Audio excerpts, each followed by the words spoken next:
नमस्कार दोस्तों। स्त्री को हम संपत्ति कहते हैं। हम आज भी उसे संपत्ति ही कहते हैं। आज भी अगर किसी लड़की की शादी होती है तो कहा जाता है कन्या दान कर रहे हैं। पूरा गांव कहता है, सारे रिश्तेदार कहते हैं कि कन्या दान कर रहे हैं। अरे शर्म नहीं आती? कभी पुरुषों के लिए तुमने कहा है कि हम पुरुष दान कर रहे हैं? आखिर लड़की संपत्ति कैसे बन गई? अरे संपत्ति तो बहुत दूर की बात है।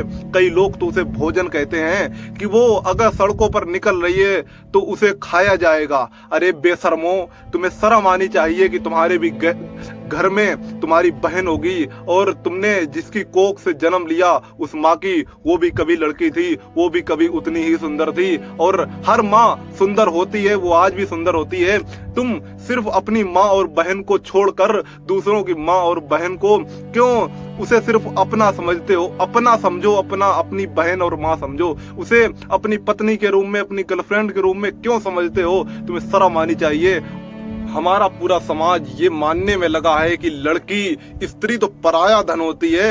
अरे लड़की तो यहाँ की नहीं है जहाँ उसका जन्म हुआ, वो उसका असली घर नहीं है। उसका असली घर ससुराल होता है। चाहे ससुराल में कितनी ही यातनाएं उसके साथ हों, उसका पति मारे या दहेज के कारण कि हाँ तुम कम दहेज लाई हो। ज्यादातर ऐसे केस मिलते हैं कि लड़की दहेज के कारण उसे मार खानी पड़ती है। आखिर किस तरह का हमारा समाज हो गया है? इस पुरुषों द्वारा बनाए गए समाज में स्त्रियों को कभी भी इज्जत नहीं मिली। चाहे वो 2000 साल पहले की बात हो, चाहे वो आज की बात हो। मुझे ऐसा लगता है कि जब तक इस देश की लड़कियां, इस देश की जो महिलाएं असली भागीदारी किसी भी क्षेत्र में नहीं करेंगी, तब तक देश कैसे आगे जाएगा? और हम कहते हैं विश्व गुरु। ऐसे ही विश्व गुरु बन जाओगे? तुम कहते हो कि हाँ हमने डिजिटल इंडिया बनाया। ज्यादातर वैसे नरेंद्र मोदी कहते हैं कि हमने डिजिटल इंडिया बना दिया। कहाँ तुमने डिजिटल इंडिया बना दिया? वैसे बस हम गूगल पर आश्रित हैं, उसके भरोसे हैं। हमने क्या गूगल बना लिया? वहीं अगर जो भी इंसान इसके विरोध में अगर आवाज उठाता है, वो कहता है कि लड़की और लड़का यानी आदमी और महिला या औरत दोनों एक समान हैं, तो यही समाज उसको गाली देने लगता है। और पुरुष, अगर पुरुष कोई कहता है तो उसे बता दिया जाता है कि वो महिला रक्षक है, महिला का समर्थक है। अगर इतना ही कहा जाए तो उसके लिए सम्मान वाली बात होती है, लेकिन उसको गाली के रूप में कहा जाता है कि अरे ये तो आया महिला का रक्षक, ये तो लड़की का रक्षक है। अरे ये तो लड़कियों का समर्थन करता है, लड़कों पर कोई ध्यान नहीं देता, ये लड़कों के खिलाफ होता है।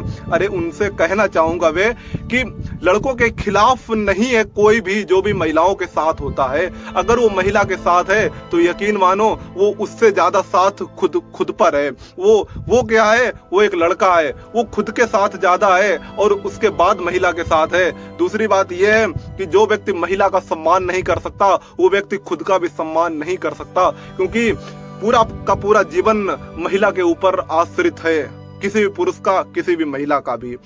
तुम महिलाओं की इज्जत करो, वरना अंबेडकर साहब तो कह गए थे कि मैं किसी भी समाज की प्रगति तभी हो सकती है जब उस समाज की महिलाएं उस क्षेत्र में आए और आगे बढ़ें, वरना देश कहां जाएगा इसकी कल्पना करना ही मुश्किल हो जाता है बिना महिलाओं के। क्योंकि 48-49% तो सिर्फ महिलाएं हैं। महिलाओं को पीछे छोड़ दोगे, उनका अपमान करोगे तो क्या देश आगे बढ़ पाएगा? देश नहीं बढ़ पाएगा। और एक बहुत ही बीमारी चल रही है देश में कि महिलाओं को एक ऑब्जेक्ट समझा जाता है। कहीं भी अगर कोई लड़की स्कूल जाए, पढ़ने जाए, तो लड़के मोटरसाइकिल, बाइक लेकर उनको छेड़ने लगते हैं। और इसी डर से लड़कियां घर से निकल नहीं पाती। आज के दिन देश आजाद हुए इतने दिन हो गए, 1947 से 78 साल हो गए, लेकिन कहाँ कोई फर्क ही नहीं है देश में। देश और नीचे और जा रहा है। तुम कहते हो इवोल्यूशन कहाँ से हो रहा है? ये इवोल्यूशन नहीं है। इवोल्यूशन मतलब अच्छा होना। अगर कुछ गलत है वो सही दिशा में जाए। ये तो देश गलत दिशा में जा रहा है। आखिर क्यों ऐसा हो रहा है? एक बहुत बड़ा सवाल है कि आखिर लड़कियों को इज्जत कब मिलेगी। मेरा पर्सनली एक्सपीरियंस है कि मेरे गांव में ऐसे ही कोई बात हुई तो मैंने एक महिला की थोड़ी मदद की, और बाद में क्या हुआ, हालांकि वो पढ़ी लिखी कम थी, तो ये हो गया कि हाँ उसको बुलाओ, हालांकि पर्सनली हो रहा है, लेकिन मैं बताना चाहूंगा कि लड़के कई बार इसलिए भी डर जाते हैं किसी भी महिला की रक्षा करने के लिए, क्योंकि बाद में वो महिला उसी के ऊपर एक तरीके से कहने लगती है कि हाँ अब तुम ही मेरी मदद करोगे, अब मेरे पति मुझे मार रहे हैं, तुम मेरे पति से भिड़ो। तो ये गलत हो जाता है। हमारे समाज में एक और बहुत बहुत बेशर्मी वाली बात है कि वो कहते हैं कि जो पुरुष कहते हैं कि जो महिलाओं की, जो लड़कियों की इज्जत लूटी जा रही है, उनके साथ रेप हो रहा है, वो उन्हीं की वजह से हो रहा है। वो कम कपड़े पहनती हैं, वो रात में सड़क पर क्यों निकलती हैं? अरे मैं उनसे कहना चाहूंगा कि रात में क्यों नहीं निकल सकती लड़कियां सड़क पर? तो तुम लड़कियों को रोकने के बजाय सड़कों को सैनिटाइज करो ना, कि ताकि 24 घंटे लड़कियां सड़क पर निकल सकें। लड़कों की तरह लड़के कहीं भी अयासी करते रहते हैं, वो इधर उधर घूमते रहते हैं, लड़कियों को छेड़ते रहते हैं, उनके साथ गलत करते हैं। रिपोर्ट में है कि हर 16 मिनट में देश में एक बलात्कार होता है, एक रेप होता है, और ज्यादातर जिनके साथ रेप होता है वो लड़कियों की हत्या कर दी जाती है। आप चाहे कोलकाता वाला रेप देख लीजिए, इतनी आउटरेज हुई, बहुत आउटरेज फैली। सबसे पहले वैसे अगर देखा जाए तो 2012 में निर्भया के साथ जब दरिंदगी हुई थी तब इतनी आउटरेज फैली थी। इसके बाद हैदराबाद में, और इसके बाद हाथरस में 2020 में, और इसके बाद 2024 में इतनी बड़ी आउटरेज फैली। क्या हुआ? अब किसी को कोई फर्क नहीं पड़ता, और लगातार रेप हो भी रहे हैं। 3-3 साल बच्चियों के साथ रेप हो रहा है, स्कूल में रेप हो रहा है, और खुद वहां के प्रधानाध्यापक रेप कर रहे हैं। किस तरह का समाज, किस तरह का देश है? किस तरह की कल्पना की जा सकती है इस देश से? अगर इस देश से यही कल्पना की जा सकती है कि हर 16 मिनट में, हर 15 मिनट में, हर 10 मिनट में एक लड़की का, एक बच्ची का, एक मासूम बच्ची का रेप होगा, तो क्या देश से कोई कल्पना की जा सकती है? क्या कुछ भी सोचा जा सकता है देश के लिए? क्या कोई लड़की बाहर आने का साहस करेगी? क्या कोई लड़की इस देश के लिए आवाज उठाने का साहस करेगी? क्योंकि लड़की अगर कोई आवाज उठाती है तो उसकी आवाज तुरंत ही दबा दी जाती है, कोई और नहीं दबाता, उसका घर ही उसकी आवाज दबा देता है। मैंने नहीं, वैसे ज्यादातर लड़कियों की ये हालात है कि लड़कियां अगर घर से थोड़ी आजाद हैं, अगर मतलब आजाद होनी चाहिए, अगर घर से आजाद हैं, तो ज्यादातर लड़कियां क्या करती हैं, वो डांस वाले वीडियो, गानों पर डांस कर लेती हैं, वो वीडियो बना लेती हैं। कि लेकिन शायद ही कोई होता है 10-20 किलोमीटर में ऐसा जो कुछ एजुकेशनल वीडियो बनाए, जो महिलाओं को या हमारे समाज में थोड़ी प्रगति लाए, सच बताए। ऐसी लड़कियां क्या, मतलब अगर उनसे पूछा भी जाए कि तुम क्यों नहीं बना पाते वीडियो, क्यों नहीं लोगों को जागरूक कर पाती हो, तो वो यही कहती हैं कि मेरे भाई नहीं मानेंगे, मेरा परिवार नहीं मानेगा, मेरे परिवार वाले कहेंगे, मेरा गांव कहेगा कि लड़की क्या कर रही है, ये सोशल मीडिया पर जा रही है। वही लड़कियां, हजारों करोड़ों लड़कियां डांस कर रही हैं, वैसे वीडियो बना रही हैं, वो भी एक सही है, कुछ ज्यादा मतलब विशेष गलत नहीं है। लेकिन गलत इस हिसाब से है कि 99.99% जो फीमेल पॉपुलेशन है वो डांस की तरफ जा रही है, अश्लील गानों की तरफ जा रही है, भोजपुरी गानों की तरफ। स्पेशली मैं भोजपुरी गानों की क्या ही कहना चाहूंगा, छोड़ो, इतनी अश्लीलता। मुझे तो लगता है कि इससे बढ़िया कि भोजपुरी नहीं होता तो बहुत ज्यादा ठीक होती भोजपुरी इंडस्ट्री। बाकी बिहार में बहुत ही अच्छे अच्छे सिंगर भी हैं, मैथिली ठाकुर हैं, ना जाने कितने हैं, बाकी हर जगह हैं। बंगाल की अगर सरकार को देखा जाए तो पता नहीं, देश की इकलौती महिला सीएम, वो भी अपने प्रदेश की महिलाओं के साथ पता नहीं कैसे व्यवहार करती है। जब कोलकाता में उस डॉक्टर के साथ रेप हुआ 31 साल की, तब वहां की सीएम ममता बनर्जी प्रोटेस्ट पर थी, पता नहीं किस प्रोटेस्ट पर थी। वो कह रही थी कि न्याय दो। अरे सरकार में तुम हो, तुम्हें न्याय देना होगा, किससे न्याय मांग रही हो?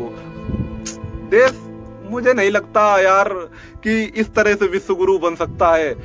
विश्व गुरु तभी बन सकता है देश जब इस देश का हर एक बच्चा उसमें योगदान करेगा। योगदान कर कैसे पाएगा? गरीबों के घर तोड़े जा रहे हैं, पहले उन्हें बसाया जाता है, वो मजदूरी करते हैं, इसके बाद कोई आता है, कोई सरकार आती है, उस जगह को अवैध बता देती है और घर तोड़ दिए जाते हैं। उनमें क्या बनता है? बड़े बड़े अरबपतियों के मॉल बनते हैं, शॉपिंग मॉल बनते हैं और उनके घर बनते हैं।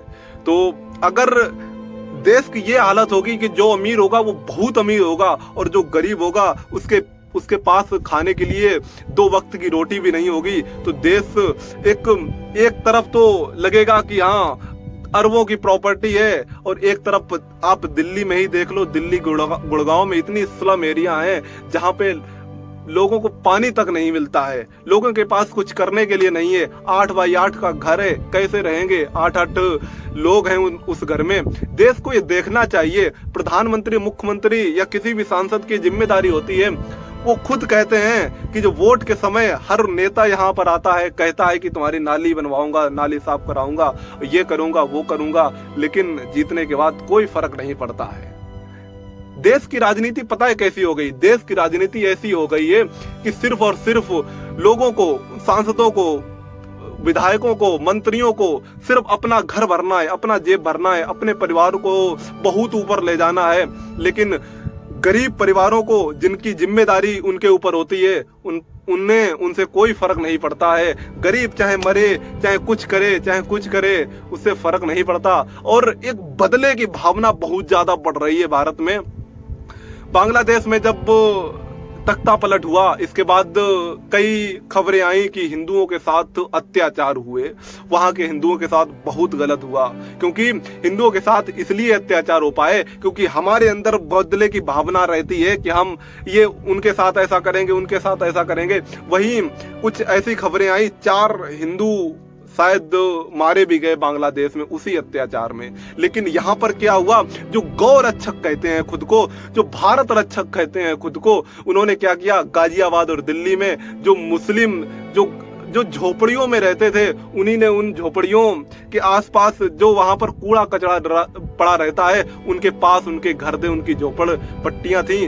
कोई आप सोचे मिट्टी का भी घर नहीं था, तिरपाल तान कर रहते थे। और वहां पर क्या किया?